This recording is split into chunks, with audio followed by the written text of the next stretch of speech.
السلام علیکم ورحمۃ اللہ وبرکاتہ۔ ان الحمد للہ نحمده ونستعینه ونستغفره ونعوذ باللہ من شرور انفسنا ومن سیئات اعمالنا من يهده الله فلا مضل له ومن يضلل فلا هادي له واشهد ان لا اله الا الله وحده لا شريك له واشهد ان محمدا عبده ورسوله اما بعد اعوذ باللہ من الشیطان الرجیم بسم اللہ الرحمن الرحیم یا ایہا الذین آمنوا اتقوا اللہ حق تقاته ولا تموتن الا وانتم مسلمون یا ایہا الناس اتقوا ربکم الذی خلقکم من نفس واحدہ وخلق منها زوجها وبث منهما رجالا كثيرا ونساء واتقوا الله الذي تساءلون به والارحام ان الله كان عليكم رقيبا یا ایہا الذین آمنوا اتقوا اللہ وقولوا قولا سدیدا یصلح لکم اعمالکم ويغفر لكم ذنوبكم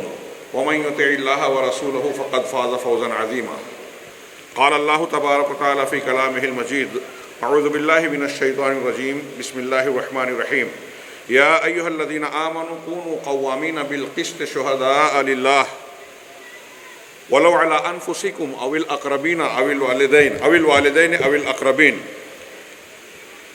ان يكن غنيا او فقيرا فالله اولى بهما وقال تعالى وَلَقَدْ أَرْسَلْنَا رُسُلَنَا بِالْبَيِّنَاتِ وَأَنزَلْنَا مَعَهُمُ الْكِتَابَ وَالْمِيزَانَ لِيَقُومَ النَّاسُ بِالْقِسْطِ۔ محترم امیر جمعیت اہل حدیث ممبئی عظمیٰ شیخ عبدالسلام صاحب سلفی حفظہ اللہ، صدر کانفرنس اور صدر جماعت المسلمین جناب احمد قمر الدین پینکر صاحب، قابل احترام بزرگ عالم دین بقیت السلف شیخ ظفر الحسن مدنی حفظہ اللہ، محترم محمد رحمانی صاحب حفظہ اللہ، دیگر علماء کرام، ذمہ داران، بزرگوں، بھائیوں، اسلامی ماؤں اور بہنوں، آج کی یہ کانفرنس کا مرکزی عنوان ہے احترام انسانیت کانفرنس۔ اللہ تبارک و تعالیٰ نے تمام انسانوں کو دنیا کی تمام مخلوقات میں عزت و احترام سے نوازا، وَلَقَدْ كَرَّمْنَا بَنِي آدم۔ اس احترام کی بقا قیام کے لیے ایک بنیادی اور اساسی عنصر ہے عدل، جس کے لیے مترادف کے طور پر اردو اور عربی زبان میں ایک لفظ استعمال ہوتا ہے انصاف، اور عربی میں قسط بھی اس کے لیے استعمال کیا جاتا ہے۔ عدل اور انصاف کے قیام کے بغیر کوئی سماج اور معاشرہ سعادت مند نہیں ہو سکتا، کوئی سماج اور معاشرہ مہذب نہیں کہلا سکتا، کسی سماج اور معاشرے میں امن و امان کو قیام حاصل نہیں ہو سکتا۔ جہاں عدل کی ضد ظلم اور جور کا دور دورہ ہوگا، وہاں بے چینی ہوگی، گھبراہٹ ہوگی، بد امنی ہوگی، دہشت گردی ہوگی اور سارے فتنے اور خرابیاں پیدا ہوگی۔ کوئی سماج انسانی ہو، انسانی سماج کوئی بھی ہو، کہیں بھی ہو، جب تک قیام عدل کا بنیادی عنصر نہ ہو، وہ ترقی کی راہ پر گامزن نہیں ہو سکتا، تہذیب و تمدن کے اعلیٰ مراتب کو نہیں پہنچ سکتا۔ یہ عدل کہتے کسے ہیں؟ اہل علم نے اس کی مختلف تعریف کی۔ بڑی مشہور تعریف یہ ہے، اعطاء کل ذی حق حقہ بدون تعد او زیادہ، بدون نقص او تعد، کہ ہر حقدار کو اس کا حق دینا بغیر کسی کمی کے اور بغیر کسی زیادتی یا حد سے تجاوز کے۔ دوسرا، اسی کو ان الفاظ میں تعبیر کیا، الانصاف فی معاملۃ الناس، الانصاف فی معاملۃ الناس بغیر افراط ولا تفریط، لوگوں کے معاملے میں انصاف کرنا کسی افراط اور تفریط، کمی اور زیادتی کے بغیر۔ کچھ لوگوں نے یہ تعریف کی کہ المعاملۃ بالحق الموافق للشرع، حق کے ساتھ معاملہ کرنا جو شریعت کے موافق ہو، ایسا حق جو شریعت کے موافق ہو۔ اور آگے کہا وعدم الجور والتعدی فی حقوق الناس بسبب الہوا او نحوہ، کہ لوگوں کے حقوق میں خواہش نفس یا کسی اور بنیاد پر ان کے حقوق کی ادائیگی میں کمی بیشی یا ظلم و زیادتی کرنا، اس سے ظلم و زیادتی نہ کرنا، یہ انصاف ہے، یہ عدل ہے۔ اللہ تبارک و تعالیٰ نے جہاں انسانی سماج کو ہدایت سے نوازا تو اس کے لیے ایک بنیادی تعلیم عطا فرمائی کہ سماج کے ہر پہلو سے، ہر زندگی کے ہر شعبے میں، سیاسی پہلو ہو، سماجی، خاندانی، کوئی بھی اجتماعی معاملہ ہو، اس میں عدل و انصاف سے ضرور کام لیا جائے۔ اسلام نے اس کی بڑی زبردست، بھرپور اور پرزور تعلیم دی ہے۔ اللہ تبارک و تعالیٰ نے ارشاد فرمایا، یا ایھا الذین آمنوا کونوا قوامین بالقسط، اے ایمان والو تم خوب انصاف کو قائم کرنے والے بنو، شہداء للہ، اللہ کے لیے گواہ بنتے ہوئے، اللہ کے لیے گواہی دو تو سچی گواہی دو، انصاف کے قیام کرنے والی، اور اس معاملے میں اتنا مبالغہ کرو، اتنی زیادتی کرو کہ وَلَوْ عَلَىٰ أَنفُسِكُمْ، یہ سچی گواہی اگر اپنے آپ کے خلاف بھی دینی پڑے، اگر کوئی گواہی ایسی ہے جس میں آپ کو محسوس ہوتا ہے کہ آپ کے لیے نقصان دہ ہے، سزا کا باعث بن سکتی ہے، تو اس میں چوکو نہیں، کتراؤ نہیں، اپنے خلاف بھی گواہی دو، اوِل والدین، یا والدین کے خلاف ہو، والاقربین، اپنے قریبی رشتہ داروں کے خلاف۔ اللہ نے آگے فرمایا ان یکن غنیا او فقیرا فاللہ اولی بہما، جس کے خلاف آپ کی گواہی پڑ رہی ہے، اگر وہ مالدار ہے یا وہ غریب اور محتاج ہے، تو اللہ زیادہ حقدار ہے کہ اس کی مالداری کا اور اس کی غریبی کا لحاظ رکھے۔ اس کا یہ حکم ہے کہ تم سچی گواہی دو، مالدار سے ڈر کر یا اس کی رضامندی، اس کی خوشنودی چاہنے کے لیے، یا فقیر پر، محتاج پر ترس کھا کے جھوٹی گواہی مت دو، سچی گواہی دو، انصاف کو قائم کرنے والے بنو۔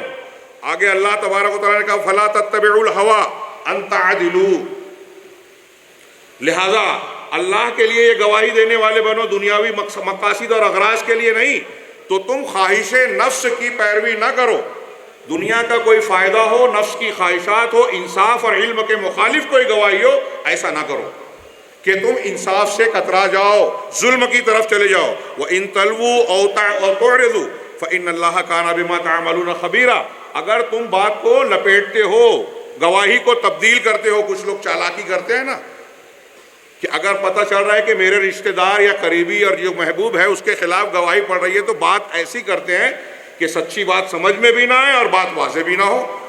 اس کو اللہ نے کہا کہ اگر تم تبدیل کرتے ہو، زبان کو لپیٹتے ہو، گھما پھرا کر بات کرتے ہو، اور تعرضوا، یا گواہی دینے سے کتراتے ہو، اعراض کرتے ہو، تو یاد رکھو فإن اللہ بما تعملون خبیرا، اللہ تمہارے اعمال سے خوب خبردار ہے، وہ تم کو اس کا بدلہ دے گا۔ یہاں آپ غور کیجئے کہ سچی گواہی اور انصاف کا قیام اگر کرنا مقصود ہے تو اپنے والدین، قریبی رشتہ داروں کے خلاف بھی گواہی دی جائے۔ دوسری آیت میں اللہ تعالیٰ نے ایسا ہی حکم دیتے ہوئے ایک دوسری بات فرمائی کہ یا ایھا الذین آمنوا کونوا قوامین للہ بالقسط، اے ایمان والو تم اللہ تبارک و تعالیٰ کے لیے انصاف کو خوب قائم کرنے والے بنو، اللہ کے لیے اخلاص ہو آپ کے اندر، کسی کا ڈر، کوئی دنیاوی مفاد نہ ہو، کوئی اور غرض نہ ہو، اللہ تعالیٰ کے لیے اخلاص اور خوشنودی مقصود ہو، انصاف کو قائم کرنے والے بنو۔ آگے جو جملہ فرمایا، ایک شاہکار ہے دنیا کے محکمات پر، اداروں پر، جو قانونی ادارے ہیں ان کے در و دیوار پر لکھ دینے والا، اللہ نے فرمایا وَلَا يَجْرِمَنَّكُمْ شَنَآنُ قَوْمٍ عَلَىٰ أَلَّا تَعْدِلُوا اعْدِلُوا هُوَ أَقْرَبُ لِلتَّقْوَىٰ۔ ایک مستشرق مغربی عالم نظمی لوقا کہتا ہے کہ میں نے دنیا میں کسی مذہب اور کسی کتاب میں ایسی بے لاگ انصاف کی جو عصبیت کے خلاف ہو، مساوات اور انصاف کے موافق تعلیم ہو، ایسی بے لاگ تعلیم نہیں دیکھی کہ اللہ تعالیٰ فرما رہا ہے وَلَا يَجْرِمَنَّكُمْ شَنَآنُ قَوْمٍ، کسی قوم کی دشمنی تم کو اس بات پر نہ ابھارے، اللہ تعدلوا، کہ تم انصاف کا دامن چھوڑ دو، ظلم کر بیٹھو، ایسا دشمنی کی بنیاد پر بھی نہ کرو۔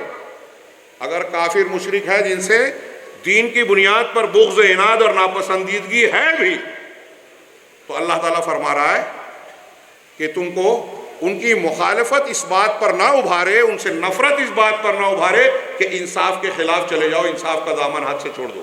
اعدلوا، انصاف کرو، واقرب للتقوی، یہ تقوی کے زیادہ قریب ہے۔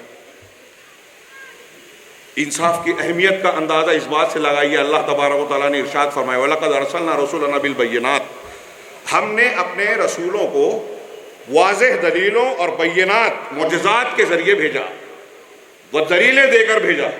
وَأَنزَلْنَا مَعَهُمُ الْكِتَابَ وَالْمِيزَانَ، ان کے ساتھ الکتاب، المیزان یعنی ترازو اتارا جس سے حق و باطل کے درمیان تمیز ہو۔ یہ قرآن کا، یہ کتابوں کا نزول، نبیوں کی بعثت اور بھیجنا، اس کا مقصد اللہ نے بتایا سورہ حدید کی اس آیت میں، لِيَقُومَ النَّاسُ بِالْقِسْطِ، تاکہ لوگ انصاف کو قائم کرنے والے بن جائیں۔ اللہ ابن قیم رحمہ اللہ فرماتے ہیں اس آیت کی تشریح کرتے ہوئے کہ اللہ تبارک و تعالیٰ نے اس آیت میں یہ بتایا ہے کہ رسولوں کی بعثت کا، کتابوں اور شریعتوں کے اتارنے کا مقصد یہ ہے، بنیادی مقاصد میں سے ایک بنیادی مقصد کہ انصاف قائم ہو، اس لیے کہ انصاف اور عدل ہی ہے جس کی وجہ سے دنیا کا نظام قائم ہے۔ اگر دنیا کے نظام میں کہیں انصاف میں گڑبڑی ہو جائے تو فساد ہوگا، بگاڑ ہوگا، بدامنی پھیلے گی، زلزلے، طوفان اور مختلف قسم کی خرابیاں رونما ہوگی۔ یہ آسمان اور یہ زمین، ہر چیز اپنی جگہ پر اس لیے قائم ہے کہ ہر ایک کو عدل و انصاف کے ساتھ ان کی جگہ پر، ان کے مقام پر اللہ نے رکھا ہے۔ آسمان اور زمین کا نظام عدل و انصاف سے قائم ہے۔ انسانوں کے درمیان بھی امن و چین، سکون اسی وقت قائم ہوگا جب عدل و انصاف کو بحال کیا جائے۔ لِيَقُومَ النَّاسُ بِالْقِسْطِ، اللہ تبارک و تعالیٰ نے رسولوں کے آنے کے مقاصد میں ایک بنیادی مقصد عدل کا قیام، اور سارے عدل انصاف کی باتوں میں سب سے بڑا عدل توحید ہے، سب سے بڑا ظلم عدل کی ضد شرک ہے۔ لہذا یہ پہلا حکم ہے کہ توحید کو اختیار کرو، شرک کی مخالفت کرو۔ انصاف کا حکم دیتے ہوئے اللہ تبارک و تعالیٰ نے ایک جگہ فرمایا وَإِذَا قُلْتُمْ فَعْدِلُوا وَلَوْ كَانَ ذَا قُرْبَىٰ، جب بات کرو، کوئی بات کہو تو انصاف کا سے کام لو، عدل سے کام لو، چاہے قرابت دار ہی کیوں نہ ہو۔ پھر وہی بات، رشتہ دار کے خلاف بھی بات پڑ رہی ہے، اس کو نقصان محسوس ہو رہا ہے تو اس کا لحاظ کرتے ہوئے عدل اور سچائی کو ہاتھ سے نہ جانے دو۔ اللہ تبارک و تعالیٰ، علامہ ابن کثیر کہتے ہیں کہ اس آیت میں اللہ تعالیٰ یہ کہہ رہا ہے کہ اپنے افعال کے ساتھ ساتھ اپنے اقوال میں بھی انصاف اور سچائی کا دامن تھامے رہو۔ مسلمان کو یہ حکم ہے کہ ہر کوئی، ہر شخص، ہر وقت، ہر حالت میں انصاف کرے، کہیں بھی انصاف کسی ظلم کو اختیار نہ کرے، اس لیے کہ الظلم ظلمات یوم القیامہ، ظلم قیامت کے دن اندھیاریاں ہوگی۔ ظلم کی وجہ سے سارے فساد، بگاڑ اور خرابیاں دنیا اور آخرت کی پیدا ہوتی ہیں۔ اس کے نصوص اگر اکٹھا کیے جائیں تو بہت لمبی چوڑی بات ہو جائے گی۔ ظلم کی مذمت اور نقصانات بیان کرنے کے لیے اللہ تبارک و تعالیٰ نے ارشاد فرمایا، اب یہ عدل اور انصاف جو بیان کیا گیا، یہ میں نے عرض کیا کہ امن اور شانتی کے لیے، ترقی کے لیے سماج اور معاشرے کی پہلی اور اولین ضرورت ہے۔ یہ اگر عدل و انصاف نہیں ہوگا تو امن چین نہیں ہوگا، امن چین نہیں ہوگا تو کوئی معاشرہ ترقی نہیں کرے گا۔ دنیا کے ہر اس شخص کو جو کسی گھر کا، کسی ادارے کا، کسی محلے کا، کسی شہر بستی یا کسی جمعیت و جماعت کا یا کسی ملک اور قوم کا ذمہ دار ہے، حکمراں ہے، اسے یہ پہلا سبق پڑھنا چاہیے۔ اس لیے کہ علامہ ابن تیمیہ کی یہ بات یاد رکھنے والی ہے۔ وہ کہتے ہیں کہ اگر دنیا کا نظام عدل و انصاف سے قائم ہوتا ہے اور حکومتیں، کسی کی حکومت اور حکمرانی عدل و انصاف کی بنیاد پر قائم ہوتی ہے، چاہے وہ کفر اور دوسرے گناہ کے ساتھ اشتراک کرنے والی ہو۔ ایک حکومت جو ہے عدل و انصاف کرنے والی ہے، لیکن عدل کے ساتھ ساتھ اس کے ہاں کچھ گناہ پائے جاتے ہیں، تب بھی وہ حکومت قائم رہے گی۔ لیکن ایک حکومت، علامہ ابن تیمیہ کے قول کی تشریح کرتے ہوئے کہہ رہا ہوں، ایک حکومت مسلمان ہے، وہ ظالم ہے، اگرچہ ایمان والی ہے تو وہ حکومت قائم نہیں رہے گی، اللہ تعالیٰ اسے بقا نہیں دے گا۔ اسی لیے کہا جاتا ہے، انہوں نے کہا کہ اللہ تبارک و تعالیٰ حکومت کو کفر کے ساتھ قائم رکھتا ہے جب وہ انصاف کرنے والی ہوتی ہے۔ اگر منصف ہو تو کفر کے ساتھ بھی قائم رہتی ہے، اور اگر ظالم ہو تو ایمان اور اسلام کے باوجود قائم نہیں رہتی. اس کی بقا اور قیام کی بنیاد انصاف ہے. اب ایک آدمی اچھا حکمراں اگر ہے، کافر ہے، آخرت میں اس کو کوئی بدلہ ملنے والا نہیں ہے، تو وہ کامیاب حکمراں ہے.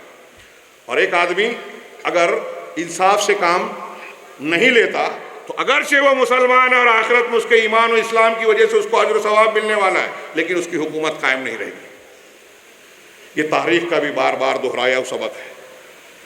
اللہ تبارک و تعالیٰ نے دنیا کے بڑے بڑے ظالمین کا واقعہ ہمیں بطور نمونہ پیش کیا. فرعون، حامان، قارون، نمرود، ان لوگوں کا انجام کیا ہوا؟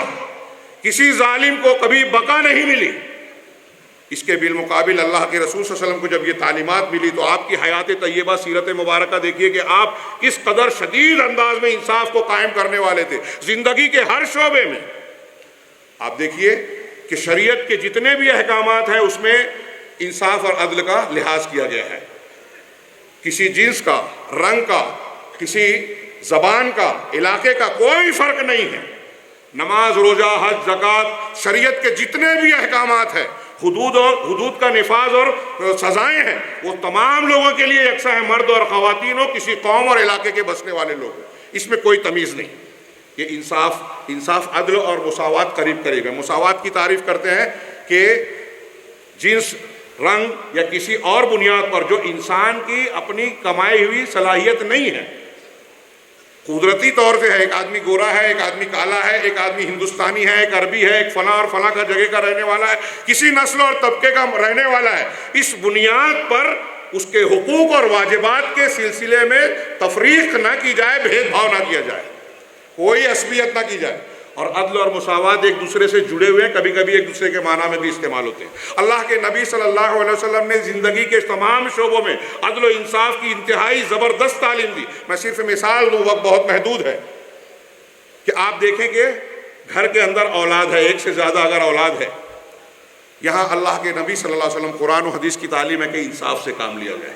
آپ وصیت کر رہے ہیں تو بیٹوں کے درمیان وصیت میں کمی زیادتی کر دی تو اللہ نے رسول اللہ صلی اللہ علیہ وسلم نے جہنم کی وعید سنائی. ان کے درمیان تحفے تحائف میں، ہبہ میں بھی انصاف کیا جائے. بخاری مسلم کی مختلف الفاظ سے روایت ہے جو آپ نے بارہا علماء کرام سے سنی اور پڑھی ہوگی کہ نعمان بن بشیر نے، حضرت نعمان بن بشیر کے والد بشیر رضی اللہ تعالیٰ عنہ نے ان کو تحفہ دیا اہلیہ کے کہنے پر، اور اس کے بعد جا کے کہا اللہ کے رسول صلی اللہ علیہ وسلم سے کہ میں نے اپنے ایک بیٹے کو غلام ہبہ کیا ہے، ہدیے میں دیا ہے، آپ اس پر گواہ بن جائیں. آپ نے پوچھا کہ کیا دوسرے بیٹوں کو بھی ایسا ہی دیا؟ کہا نہیں.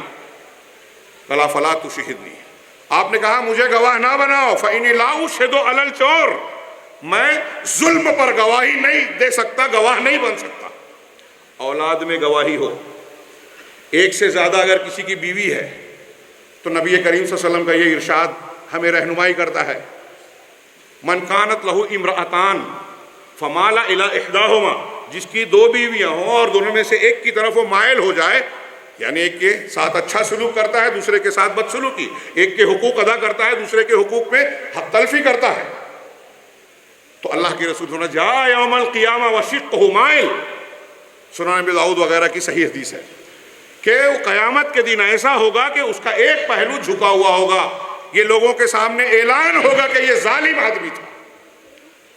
اللہ تبارک و تعالیٰ نے دوسری، تیسری، چوتھی شادی کرنے کے لیے شرط یہ رکھی کہ تمہارے لیے جائز تو ہے فانکحوا ما طاب لکم من النساء مثنی وثلاث ورباع فإن خفتم اللہ تعدلوا، اگر یہ خوف اور اندیشہ ہے کہ انصاف نہیں کر سکو گے، انصاف نہیں کر سکو گے، یہ اندیشہ ہے، تو فواحدہ، تو ایک ہی سے کرو.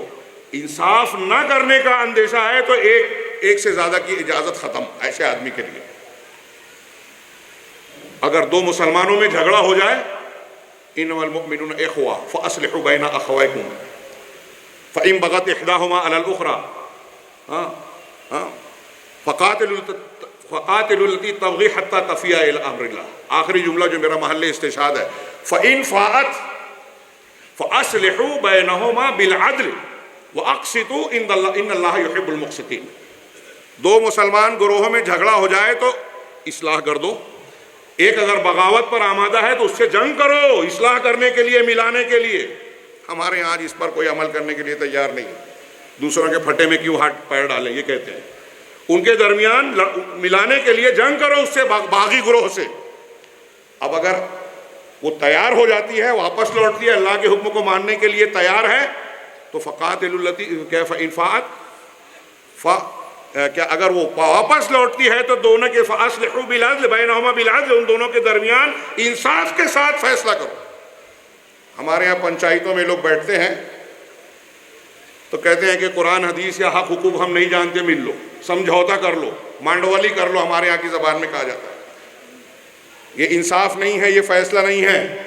نبی کریم صلی اللہ علیہ وسلم کا وہ ارشاد یاد رکھنا چاہیے ایسے قاضیوں کو، پنچوں کو، دو لوگوں کے، دو جھگڑا کرنے والوں کے درمیان، میاں بیوی ہو، بھائی بھائی ہو، باپ بیٹے کے درمیان ہم کبھی بھی فیصلہ کر رہے ہیں، ہم پنچ ہو گئے، قاضی ہو گئے۔ اللہ نے فرمایا، اللہ کے رسول نے فرمایا القضاۃ ثلاثہ، قاضی تین طرح کے ہیں، واحد فی الجنہ و اثنان فی النار، دو ایک جنت میں ہیں اور دو جہنم میں جائیں گے۔ فاما الذی فی الجنہ فہو الذی عرف الحق وقضی بہ، جنتی وہ ہوگا قاضی جو حق کو جانتا ہے اور اسی کے مطابق، انصاف کے مطابق فیصلہ کرتا ہے، شریعت کے مطابق جس کا جو حق ہے وہ دیتا ہے، یہ جنتی قاضی ہے۔ دو آدمیوں میں آپ نے فیصلہ کرنے کے لیے آپ کھڑے ہوئے گھر میں بیٹھ کر تو آپ قاضی ہو گئے، ضروری نہیں ہے کہ آپ عدالت میں بیٹھ کر جج کی کرسی پر بیٹھیں، آپ قاضی ہو گئے۔ تو جو حق کو جانتا ہے اور پھر کہا کہ جو حق کو نہیں جانتا، جو حق کو جانتا ہے اور اس کے خلاف ظلم کے طور پر فیصلہ کرتا ہے وہ جہنمی ہے، اور جو بغیر جانے ہوئے جہالت کی بنیاد پر فیصلہ کرتا ہے وہ بھی جہنمی۔ سنن کی روایت ہے، یہ صحیح کہا علامہ البانی رحمہ اللہ نے۔ غور کیجئے کہ اللہ کے رسول صلی اللہ علیہ وسلم اور یہ شریعت اسلامیہ کی تعلیم، اسلام کا نظام عدل میرا عنوان ہے۔ یہ نظام عدل آپ دیکھ رہے ہیں کہ بچوں کے درمیان، عورتوں کے درمیان، دو جھگڑا کرنے والے مسلمانوں کے درمیان حقوق اور واجبات کے سلسلے میں جو لوگ برابر ہیں ان کا برابر حق اور ان کو جو دینا ضروری ہے وہ دیا جائے۔ اس طرح کی تعلیمات قرآن میں اور حدیث میں بکھری پڑی ہے، اس کی تفصیلات کے لیے ایک لمبا وقت چاہیے۔ میں نے عرض کیا اس کی ضد ظلم ہے۔ اب سیاسی اعتبار سے بھی دیکھیں، اللہ کے نبی صلی اللہ علیہ وسلم ایک حدیث اور پیش کر دوں، بخاری مسلم کی حدیث ہے، ما من عبد یسترعیہ اللہ رعیۃ وہو یموت یوم یموت وہو غاش لرعیتہ، کہ کوئی بھی بندہ جس کو اللہ تبارک و تعالیٰ نے کسی قوم کا یا کچھ لوگوں کا ذمہ دار بنایا، حاکم بنایا، اب یہ وزیر اعظم کی کرسی پہ بیٹھے ہوئے لوگ ہوں یا ہمارے ہاں کسی چھوٹے عہدے پر بیٹھے ہوئے جن کے تحت کوئی آتا، صاحب اس میں آ گئے، جس کو اللہ نے ذمہ دار بنایا رعیت کا، رعایا کا، وہ غاش، وہ کسی بھی دن مرے اس حال میں کہ وہ اپنی رعیت کے ساتھ دھوکہ اور ظلم کرنے والا ہے، الا حرم اللہ علیہ الجنہ، تو ایسی صورت میں اللہ نے اس پر جنت کو حرام قرار دے دیا۔ جتنے بھی ائمہ جور ہیں، ظلم کرنے والے ذمہ داران اور حکمران، سب کے لیے یہ وعید ہے، مسلمان ہو کے کافر ہو، مانے یا نہ مانے۔ اس کے بالخلاف امام عادل کو سب سے پہلے ذکر کیا اللہ کے رسول صلی اللہ علیہ وسلم نے، ان 7 خوش نصیب لوگوں میں جو لوگوں کے درمیان جو اس وقت اللہ کے عرش کا سایہ پائیں گے جب اس کے سوا کوئی سایہ نہیں ہوگا میدان محشر میں۔ اللہ کے نبی صلی اللہ علیہ وسلم فرمایا کہ ان المقسطین عند اللہ علی منابر من نور عن یمین اللہ عز وجل، کہ لوگوں کے درمیان انصاف کرنے والے قیامت کے دن نور اور روشنی کے ممبروں پر ہوں گے، اللہ تعالیٰ اللہ عز و جل کے داہنی طرف۔ تھوڑی دیر کے لیے سوچئے، دنیا میں کوئی بہت بڑا عہدے والا بادشاہ ہو، صدر جمہوریہ، وزیر اعظم، وہاں عزت اور اعزاز کے ساتھ اسٹیج پر آپ کو اس کی قربت میں، اس کے دربار میں بٹھایا جائے تو یہ لوگ سمجھتے ہیں ہمارے لیے بڑے اعزاز کی بات ہے۔ کیا مقام اور سعادت کی بات ہوگی اس شخص کی جو اللہ تبارک و تعالی رحمان کے دائنی جانب، ان یمین الرحمن وکلتا یدہ یمین، اور اللہ کے دونوں ہاتھ یمین دائنے ہیں، کہا کہ اللہ کے رحمان کے دائنے جانب نور کے، روشنی کے ممبر پر ہوں گے، لوگوں کو دکھایا جائے گا کہ یہ انصاف کرنے والا ہے۔ اور کون ہے یہ انصاف کرنے والے؟ الذین یعدلون فی حکمہم واہلیہم وما ولوا، جو لوگ اپنے فیصلے میں اپنی رعایا اور عوام کے اندر انصاف کرتے ہیں، اپنے گھر والوں کے اندر انصاف کرتے ہیں، اور جو ان کو ذمہ داری دی گئی ہے اس سلسلے میں انصاف کرتے ہیں۔ اس سلسلے میں اللہ کے نبی صلی اللہ علیہ وسلم نے کتنا بیلاگ حکم سنایا جب آپ کے پاس آ کر سفارش کی گئی کہ فاطمہ مخزومیہ نے چوری کی، شریف خاندان کی ہے، اس کو چھوڑ دیا جائے، چھوٹی موٹی سزا دی جائے، بخاری کی مشہور حدیث ہے۔ تو آپ نے کیا کہا تھا کہ اللہ کے حد کے سلسلے میں تم سفارش کر رہے ہو، اس سے پہلے تم سے پہلے کے لوگ اسی لیے ہلاک ہوئے کہ جب کوئی باعزت اور شریف خاندان کا آدمی گناہ کرتا تو اس کے ساتھ نرمی برتتے، اور جب کوئی کمزور قسم کا ہلکا پھلکا گیا گزرا آدمی اگر کوئی غلطی کرتا تو اس کے ساتھ اس کو سزا دیتے۔ اللہ کے رسول نے کہا اے اللہ لو سرقت فاطمہ بنت محمد لقطعت یدہا، اللہ کی قسم اگر فاطمہ بنت محمد یعنی میری بیٹی اس نے بھی چوری کی ہوتی تو میں اس کا بھی ہاتھ کاٹ دیتا۔ یہاں انصاف بے لاگ ہے۔ اس کے بالمقابل اب آپ تاریخ چھانیے، میرا وقت زیادہ نہیں ہے، کہ اسلام نے عدل و انصاف کی کیسی بے لاگ تعلیم دی ہے۔ کوئی ملاوٹ، کوئی ایسی بات نہیں جہاں کوئی گنجائش رکھ سکے کہ یہاں ظلم کا راستہ کھلتا ہے۔ اپنے خلاف، اپنے رشتہ داروں کے خلاف بھی اگر گواہی دینا پڑے دے دو، انصاف کرنا ہے تو مشرکین اور کافرین جن سے تم کو نفرت ہے ان کے خلاف بھی انصاف کرو۔ ایسی تعلیم دنیا کے کسی مذہب میں موجود نہیں ہے۔ اور تاریخ آپ دیکھیے، یونانی تاریخ، رومیوں کی تاریخ، ہمارے یہاں یہ جو آج بحث چل رہی ہے NRC کی، CAA کی، میں جو باتیں کچھ کہنا چاہتا تھا اس کاغذ میں جو تقسیم کیا گیا موجود ہے، اس لیے اس میں وقت نہ لیتے ہوئے یہ عرض کروں کہ جو جانکار طبقہ ہے صرف مسلمان نہیں، غیر مسلم اسکالرز اور برہمنیت پر اچھی گہری نظر رکھنے والے، ان کا یہ کہنا ہے کہ اس کے پیچھے صرف مسلمان نشانہ نہیں ہے، بلکہ برہمنزم کا وہ دیرینہ خواب جو منوسمرتی کے قانون کو نافذ کرنے کی شکل میں دیکھ رہے ہیں، جس میں یہ کہا گیا ہے کہ برہمن کو سماج میں برتری حاصل ہوگی، وہ ایک طریقے سے قانون سے بالا تر ہوگا، جیسا کہ ماضی میں تھا کہ برہمن کو سارے حقوق حاصل ہیں، اگر وہ 3 طبقوں کو ویشیہ، چھتری، شودر کو قتل بھی کر دے تو اسے سزا نہیں دے سکتا حاکم، زیادہ سے زیادہ جیلا وطن کرے گا اور کوئی مال ضبط نہیں کرے گا۔ وہ کسی بھی عورت سے شادی کر سکتا ہے، 3 طبقات کی بیوی کو پر دل آ گیا تو شادی کر سکتا ہے۔ منوسمرتی کے ایسے ظالمانہ قوانین جس میں نچلے طبقے کو، ملک اور قوم کے تو کیا انسانی عزت اور شرافت کے حقوق سے بھی محروم کیا گیا۔ ایک برہمن صرف اس لیے باعزت ہوگا کہ وہ برہمن ہے۔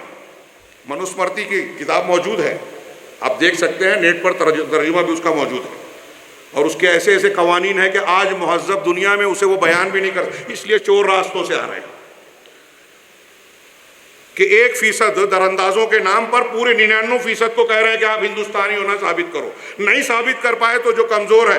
ابھی لوگوں نے لکھا کہ وہ ملک جہاں سیلاب آیا کیرلا میں تو گورنمنٹ ریکارڈز، بینک کے ریکارڈز جو محفوظ نہیں رہے، تو عام آدمی کی کیا بساط ہے کہ وہ اپنے ریکارڈ اور کاغذات کو محفوظ رکھے گا اور اپنا شہری ہونا ثابت کرے گا۔ پھر قبائلی اور دوسرے ایسے کئی کمزور لوگ جن کے گھر نہیں ہیں، جو خانہ بدوش ہیں، جو جنگلوں اور مختلف علاقوں میں بود و باش اختیار کرتے ہیں، ان کے پاس کاغذات کی شکل میں کہاں سے چیزیں موجود رہیں گی؟ تو یہ منوسمرتی کا قانون اونچ نیچ اور بھید بھاؤ پر مشتمل ہے۔ کالے اور گورے کی تمیز یورپ کی دنیا میں انقلاب فرانس سے پہلے جو ہے یورپ کی دنیا بھی مساوات سے ناآشنا تھی، انسانی حقوق کی انتہائی دھجیاں بکھیری جاتی تھی۔ تلمود یہود کی جو مذہبی کتاب ہے جس کو توریت کی شرح کہتے ہیں، اسے پڑھیے تو منوسمرتی کی طرح وہ بھی نہیں، وہ کہتی ہے کہ اصل انسان یہودی ہیں، باقی سب جانور ہیں، باقی جو انسان دکھائی دیتے ہیں وہ یہودیوں کی خدمت کے لیے انسان کی شکل میں بنائے گئے ہیں، یہ شیطان کی مٹی سے پیدا ہوئے ہیں، جبکہ یہودی جو ہیں وہ اللہ کے عنصر سے پیدا ہوئے ہیں اور یہ یہودیوں کی خدمت کے لیے پیدا کیے گئے۔ ان کے گھر جانوروں کے باڑے کی مانند ہیں، ایسی اور تفصیلات، یہودی سے سود نہیں لے سکتا یا بہت کم دوسروں سے سود لے سکتا ہے. غیر یہودی سے جس طرح بھی وہ اپنے مفاد کو حاصل کرنا چاہتا ہے، دھوکہ دے کے، قتل کر کے، مار کے، یہ اس کے لیے جائز ہے. غیر یہودی سے محبت کرنا، فائدہ پہنچانا یہودی تہذیب تلمودی تعلیم میں حرام ہے. میں ببانگ دوہل کہتا ہوں کہ ہمارے یہاں جو لوگ ایک جملہ دہراتے ہیں کہ دین اور مذہب دہشت گردی نے سکھاتا، یہ بھید بھاؤ سکھانے والے مذاہب، تلمودی اور منوسمرتی کے قوانین، یہ بھید بھاؤ یہ جو ہے دہشت گردی کی تعلیم دے رہے ہیں کہ اپنے علاوہ دوسروں کے ساتھ غیر انسانی سلوک کیا جائے، مار دیا جائے، ان سے جو چیز ہے ان کے ہاتھوں میں چھین لیا جائے. ایسا ہی قانون یہ نافذ کیا جا رہا ہے NRC CAA اور پھر مردم شماری کے نام پر ہمارے ہندوستان میں. ہمارا ملک جمہوری اور سیکولر کہلاتا ہے. یہاں بنیادی طور سے قانون اور آئین کے کانسٹیٹیوشن میں ہمارے ہاں سب کو برابر کے حقوق دیے گئے ہیں. یہ جو اسلام کی تعلیم 1400 سال پہلے تھی کہ سارے انسانوں میں انسان ہونے کی حیثیت سے سب آدم کی اولاد ہیں، تمہارا رب ایک ہے، تمہارا باپ ایک ہے، کسی عربی کو کسی اجمی پر، کسی اجمی کو کسی عربی پر، کسی گورے کو کالے پر، کالے کو گورے پر کوئی فضیلت حاصل نہیں ہے سوائے تقوی کے. نبی کریم صلی اللہ علیہ وسلم کا 1400 سال پہلے کہا ہوا یہ فرمان، یہ دوسری شکلوں میں حقوق انسانی کے چارٹر نے آج 1300-1400 سال کے بعد اختیار کیا. آج مہذب دنیا انصاف اور مساوات کے اس بنیادی ضابطے کو مانتی ہے، اور اسلام کا قانون اور ہندوستان کا آئین اور دستور بھی اسے قبول کرتا ہے. اس کو یہاں کے دستور ساز لوگوں نے قبول کیا کہ دنیا کا مہذب قاعدہ اگر بنانا ہے، ہندوستان کی گنگا جمنی تہذیب کو بقا دینا ہے، یہاں ترقی کی راہوں کو، امن اور شانتی کو بحال رکھنا ہے، تو ہر ایک کو قانون کے اعتبار سے بغیر ان کی مذہب، بغیر فرقہ، علاقہ، رنگ اور زبان کی تفریق اور عصبیت کے ان کو پورا حق برابری کا دیا جانا چاہیے. لیکن آج دیکھ رہے ہیں کہ ہم کیا ہو رہا ہے. ایک طرف وہ ہم کو آشواسن دیتے ہیں کہ نہیں اس سے ڈرنے کی ضرورت نہیں ہے. ابھی کیا ہو رہا ہے؟ کل کی خبر آئی کہ یونیورسٹی میں جن طلبہ پر حملہ کیا گیا، جو مظلوم ہیں انہی پر کیس پولیس نے درج کیا. UP میں یہی ہوتا رہا ہے، موب لنچنگ میں یہی ہوتا رہا. ہم کو بابری مسجد قضیے کے سلسلے میں مینیج کیا گیا، ہم نے اعتماد کیا کہ کورٹ انصاف سے کام لے گی، ایسا نہیں ہوا. اس کے بعد یا کے بعد دیگرے، اس سے پہلے پرسنل لا کے سلسلے میں مداخلت کی کوشش کی گئی، قانون بنا دیا گیا طلاق ثلاثہ کے سلسلے میں. اب یہ NRC اور CAA NPR کی شکل میں مسلمانوں پر ایک اور تلوار لٹکائی جا رہی ہے. اور یہ مسلمان ہی مراد ہے. اس کا ثبوت یہ ہے جو ہمارے کاغذ میں دیا ہوا ہے کہ آسام میں جب آخری مردم شماری یا تحقیق کے بعد شمار بندی کی گئی تو معلوم ہوا کہ 19 لاکھ لوگ NRC سے باہر ہیں. ان 19 لاکھ میں 5 لاکھ مسلمان اور 14 لاکھ غیر مسلم تھے. اب جب بھگدڑ مچی، ہنگامہ ہوا کہ یہ غیر مسلم، تو ایک CAA لایا گیا اور اس میں یہ کھلی ظالمانہ شق ڈالی گئی جس میں مسلمان کے علاوہ دوسرے مذاہب کے لوگوں کو کہا گیا اگر یہ لوگ باہر کے ملکوں سے آتے ہیں تو ان کو شہریت دے دی جائے گی. یہ ان کو چپ کرانے کے لیے، لیکن ان میں جانکار لوگوں کو یہ بات معلوم ہے اور یہ کہہ رہے ہیں، سمجھا رہے ہیں. غیر مسلم بھائیوں کو سمجھانے کی ضرورت ہے کہ اگر بالفرض ان کو سال بھر کے بعد شہریت مل بھی گئی تو وہ 2 نمبر کے شہری ہوں گے. ہندوستان میں ملنے والی آئینی بہت ساری ان کو سہولیات اور مراعات سے محروم کر دیا جائے گا. یہ وہی منوسمرتی کا خفیہ ایجنڈا یہاں کام کر رہا ہے. یہ ظاہر سی بات ہے کہ یہ قانون سراسر ظالمانہ ہے، غیر انسانی، غیر اسلامی. مہذب سماج اور کوئی دنیا کا کوئی مہذب اور انصاف والا مزاج اسے قبول ہی نہیں کر سکتا. لہذا اس احترام انسانیت اسٹیج سے، کانفرنس کی اسٹیج سے ہم یہ اعلان کرتے ہیں، حکومت ہند سے پرزور اپیل اور شدت کے ساتھ یہ مطالبہ کرتے ہیں جو ہمارا حق ہے کہ اس کا ظالمانہ قانون کو واپس لیا جائے، یا مسلم اور غیر مسلم کے درمیان تفریق جو اس قانون میں کی گئی ہے اس تفریق کا خاتمہ کیا جائے کہ یہ مساوات اور عدل و انصاف کے خلاف ہے. اور یہ تنبیہ کرنا چاہتے ہیں کہ اگر کوئی حکومت اور اقتدار پر بیٹھا ہوا ہے مرکزی حکومت کے لوگ تو وہ اس نشے میں چور نہ ہو جائیں. یہاں تو الیکشن آتے ہیں. آج آپ نے مشین کو اور آفیسرز کو سیٹ کر کے اپنی حکومت اگرچہ قائم کر لی ہو، لیکن آپ کی حکومت کو بقا نہیں ہے. وہ فرعون جس کو الیکشن کا بھی دھڑکا نہیں تھا، جو اپنے آپ کو رب اعلیٰ کہتا تھا، قدرت نے اسے کس طرح سے عبرتناک انجام سے دوچار کیا. آج بھی مصر میں وہ دنیا کے لیے سامان عبرت بنا ہوا اس کی لاش موجود ہے. ہم ان کو تنبیہ کرنا چاہتے ہیں کہ ایسے ظلم سے باز آ جائیں. لیکن اس سے پہلے میں یہ عرض کرنا چاہتا ہوں اپنی بات کو ختم کرنے سے پہلے کہ ظلم کی مذمت میں قرآن و حدیث کے بہت سے نصوص بعض میں نے درج کیے تھے کہ پیش کروں گا، لیکن موقع نہیں ہے. ظلم قیامت کے دن اندھیار ہے. اللہ کے رسول نے فرمایا کہ اپنے بھائی کی مدد کرو، ظالم ہو یا مظلوم. پوچھا ظالم کی کیسے مدد کریں؟ مظلوم کی مدد تو سمجھ میں آتی ہے کہ اس کی مدد کر دینا ہے، اس کی کچھ دلداری کر دینی ہے، اس کو کچھ حقوق دلا دینے ہیں. ظالم کی مدد، کہا ظالم کو ظلم سے روکو. یہ ہمارے نبی کا حکم ہے اور قرآن کا حکم ہے. ہم اس ظالم حکومت کو ظلم سے روکنے کے لیے یہ مطالبہ کر رہے ہیں، اور جو کر سکتے ہیں کریں گے انشاءاللہ. ظالم کو ظلم سے روکنا ہمارا دینی فریضہ اور رسول کا حکم ہے. کروڑوں لوگوں پر ظلم ہوگا اور ہم خاموش رہیں، یہ ہماری ذمہ داری نہیں. یہ ہمارے ذمہ داری سے جی چرانا ہوگا. اور میں یہ عرض کرنا چاہتا ہوں کہ اس ظلم سے جب ہم روک رہے ہیں تو اللہ تعالیٰ کا ایک قاعدہ ہم مسلمانوں کو ہر وقت یاد رکھنا چاہیے کہ اگر ہم چاہتے ہیں کہ ہم پر ظلم نہ ہو تو ہمیں چاہیے کہ ہم کسی پر ظلم نہ کریں. اللہ تبارک و تعالیٰ نے قرآن میں ارشاد فرمایا وَكَذَلِكَ نُوَلِّي بَعْضَ الظَّالِمِينَ بَعْضًا بِمَا كَانُوا يَكْسِبُونَ، کہ ہم اسی طرح بعض ظالموں کو بعض ظالموں پر مسلط کرتے ہیں ان کی کمائی یا ان کے کرتوتوں کے بدلے میں. آپ کے اور ہمارے کرتوت کے بدلے میں اگر ہم نے ظلم کیا ہے تو اللہ تعالیٰ کہہ رہا ہے کہ ہم تمہارے اوپر تم سے بڑا ظالم مقرر کر دیں گے. اس کی تفسیر اٹھا کے دیکھیے مختلف مفسرین کی. اب ہمارے یہاں آپ دیکھیے مسلم سماج میں اگر کسی شہر میں کوئی برادری زیادہ ہے ایک کم ہے تو زیادتی اکثریت والے اقلیت پر. ہمارے یہاں مسلک ہے، ایک علاقے میں ایک مسلک کے لوگ زیادہ ہیں، دوسرے مسلک کے لوگ کم ہیں، تو مذہبی اعتبار سے یہاں تک ہوتا ہے کہ مسجدیں توڑ دی جاتی ہیں. آج ہو رہا ہے کہ نہیں ہو رہی ہے؟ یہ زندہ حقیقت ہے. ہمارے اندر کی بیماریاں جو ہیں، جس نے اللہ کی رحمت کو ہم سے دور اور اللہ کے عذاب اور آفات و مصیبتوں کو ہم سے قریب کر دیا ہے. ہر مصیبت مسلمانوں کا راستہ پوچھے ہوئے ہے. اس کی وجہ ہمارے ظلم اور ہمارے گناہ ہیں. ہم پر جو ظلم کر رہا ہے اس کو بھگتنا ہوگا، اس کا خمیازہ، یہ طے بات ہے. لیکن ہمارے یہ حالات کیا ہے جب ہمارا ایمان ہے کہ ایک پتا بھی اللہ کی مشیت کے بغیر نہیں ہلتا. ظہر الفساد فی البر والبحر بما کسبت ایدی الناس، یہ قرآن کا اعلان ہے. لوگوں کے اپنے کرتوتوں کی وجہ سے یہ فساد بگاڑ پیدا ہوتا ہے خشکی اور تری میں. تو ہمارے اگر بے عزتی ہو رہی ہے، جان مال عزت و آبرو پر حملے ہو رہے ہیں، سازشیں ہو رہی ہیں، ہمارے خلاف قانون بن رہا ہے، حکومت یہ طے کر رہی ہے کہ ہم کو کیا کھانا ہے کیا نہیں کھانا ہے، یہ قانون بنایا جا رہا ہے. موب لنچنگ میں ہمارے نوجوانوں کو مارا ٹھوکا جاتا ہے، پھر ان کے خلاف کیس درج ہوتا ہے. کوئی انصاف کی دہائی دینے والا کھڑا نہیں ہوتا. مسلمانوں کو مارنے والا ترقی پاتا ہے. یہ سب کچھ ہم دیکھ رہے ہیں، جان رہے ہیں، لیکن ریکارڈ ہمارے خلاف بنتا ہے، الزامات مسلمانوں پر عائد ہوتے ہیں. یہ سب کچھ ایسا ہی ہو رہا ہے. یہاں ضرورت ہے کہ ہم اپنا محاسبہ کریں. اللہ تعالیٰ کی صرف اس ایک آیت کی بہت سی لمبی باتیں آپ علماء کرام سے سنتے رہتے ہیں اور جانتے بھی ہیں.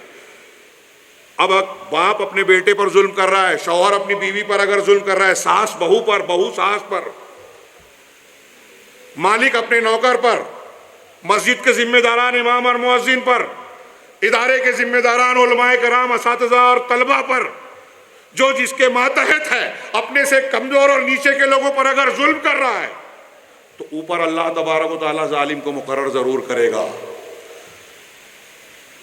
جو حکم علامہ عبد الرحمن بن ناصر سعدی کہتے ہیں کہ یہ جو چھوٹا ظالم اپنے مظلومین سے جو حق چھینتا ہے، اللہ تعالیٰ ایسے ظالم کو مسلط کرتا ہے جو اس سے زیادہ اس کا حق چھینتا ہے. آج ہماری شہریت اور ہماری بقا اس ملک میں سوالیہ نشان پر لگا ہوا ہے کہ ہم یہاں رہیں گے کہ نہیں رہیں گے، یا ڈیٹینشن کیمپ میں جائیں گے، جس کی صورتحال اور تفصیلات جو بیان کی جا رہی ہے انتہائی تشویشناک اور خوفناک ہے.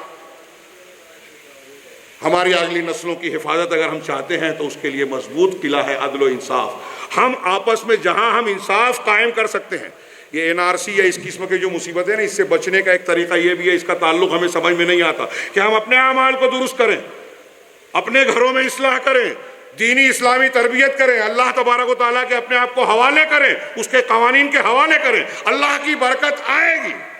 میں نے اس جمعہ کو خطبہ دیا کہ حضرت موسیٰ علیہ السلام اور ان کی قوم پر جو مصیبتوں اور مظالم کی کہ پہاڑ ٹوٹے، اللہ تعالیٰ نے ان کو کیا کہا کہ اگر اللہ پر ایمان رکھتے ہو، موسیٰ علیہ السلام نے کہا، تو اللہ پر ہی توکل اور بھروسہ کرو. اب یہ بات میں کہتا ہوں تو لوگوں کو لگتا ہے کہ NRC اور ہماری مصیبتوں سے اللہ پر توکل کرنے کا کیا تعلق ہے؟ اللہ پر توکل، اللہ سے تقوی، اللہ پر ایمان، یہ ہماری زندگی کا سب سے اہم عنصر اور بنیاد ہے، اللہ کی رحمت کی اصل جڑ اور ذریعہ ہے۔ اگر یہ چیز موجود ہے تو دنیا کی کسی طاقت سے ڈرنے کی ضرورت نہیں ہے، کسی قانون سے خوف کھانے کی ضرورت نہیں ہے۔ ڈرنا ہے تو شرک سے ڈرو جو آج ہمارے یہاں پایا جاتا ہے، ڈرنا ہے تو بدعات اور خرافات سے ڈرو جو ہمارے یہاں پائی جاتی ہے، یہ شریعت اللہ اور رسول کے ساتھ ظلم ہے۔ ڈرنا ہے تو ان گناہوں سے ڈرو جو ہم اپنے سے کمزور لوگوں پر کر رہے ہیں، مالی ظلم کر رہے ہیں، سماجی ظلم کر رہے ہیں، اونچ نیچ کو ہم نے اختیار کر رکھا ہے۔ ایک شخص میرا بیٹا ہے اس لیے اس کے ساتھ الگ معاملہ، دوسروں کا بیٹا ہے اس کے ساتھ الگ معاملہ، ادارے میں، اجتماعی ڈھانچوں میں ہر جگہ ہم دیکھ رہے ہیں۔ جب ہم اپنے اداروں میں یہ کر رہے ہیں تو پھر یہ بات NRC میں لکھی گئی ہے تو ہم کو کیوں اعتراض ہے کہ دوسرے لوگ آئیں گے تو شہریت دیں گے، مسلمان آئیں گے تو ان کو نہیں ملے گی؟ کیوں اعتراض کر رہے ہیں؟ ہم بھی تو اپنا دیکھتے ہیں، یہ اپنا دیکھنا بند کر دیں، ہمارے اوپر سے ظلم کے بادل چھٹ جائیں گے۔ اللہ تبارک و تعالیٰ سے دعا ہے کہ وہ ہمیں عدل و انصاف کے تقاضوں کی تکمیل کرنے والا اور اس کا سچا سپاہی بنائے۔ احترام انسانیت کے اس کانفرنس سے ہم موجودہ دور کے تمام حکمرانوں، ذمہ داروں اور اپنے سماج اور معاشرے کے ہر ذمہ دار کو یہ پیغام دینا چاہتے ہیں کہ اگر آپ چاہتے ہیں کہ آپ کی انسانیت، عزت بحال رہے، اگر آپ چاہتے ہیں کہ دنیا اور آخرت کی سعادت آپ کو حاصل رہے، تو ضروری ہے کہ آپ انصاف کریں، اصولوں پر چلیں۔ کوئی مسلک جو طاقتور ہے وہ کمزور مسلک والے پر ظلم نہ کرے، کوئی فرقہ جو دوسرے فرقے سے زیادتی اور اکثریت رکھتا ہے وہ اقلیت پر مظالم نہ ڈھائے۔ اللہ تبارک و تعالیٰ کی قدرت سے یہ نظام کائنات چلتا ہے۔ ہاں، نظام کائنات اللہ تبارک و تعالیٰ چلاتا ہے۔